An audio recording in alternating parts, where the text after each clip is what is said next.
White Sox hosting the Royals, and the Royals are plus 100 on the money line. The White Sox are minus 120. The over-under is 8.5 runs. Now, there's only one casino that has it right now, and this is why the odds are a little bit confusing.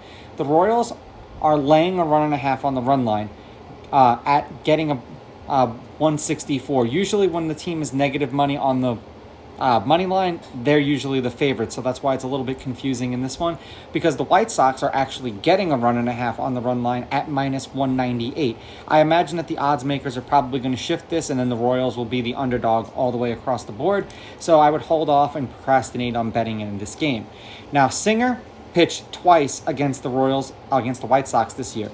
6 innings, 1 run, 1 earned. They won that game 4-3, and he struck out 4 batters in that game.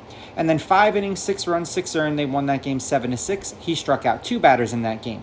They are 3-2 as a team in his last 5 starts. He's averaging 5 2/3 innings pitched and 4.6 strikeouts per game in those games. Cease has not pitched well against the Royals this year. 5 innings, 7 runs, 7 earned. They lost that game 12-5 in Kansas City. He struck out 6. And then 5 1/3, 5 runs, 4 of which were earned. And they lost that game 7-6. He pitched against Singer in that game, and he struck out 7 batters in that game. They are 2-3 in his last 5 starts. He's averaging 5 2/3 innings pitched and 6.6 strikeouts per game in those games. Now, head-to-head, the home team is 8-2. These teams are 5-5 against each other in their last 10. The favorite is 7-3 on the money line. The favorite or the underdog getting or laying runs is 5-5. The under is 6-4 in their last 10. There have been 2 one-run games in their last 10 meetings, one in the last series that they played against each other. The over-under is 5-5, and the over-under at 8.5 runs is also 5-5. The last series that they played was in Kansas City. The Royals took 2 out of 3, winning 12-1, 7-6, and then losing 6-4 in the final game.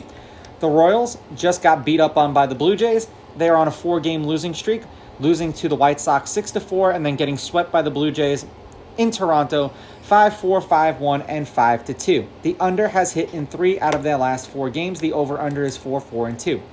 For the White Sox, they're not doing much better. They're 2-2 in their last 4. They're on a 2-game losing streak, and the under is 6-4 in their last 10. The under has hit in their last 4 games as well.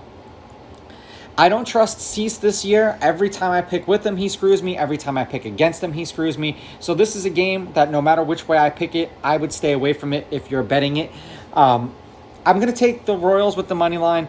I imagine the Royals are going to become the underdog, so I'm going to take the Royals getting the runs because I'm sure it's going to flip in that direction.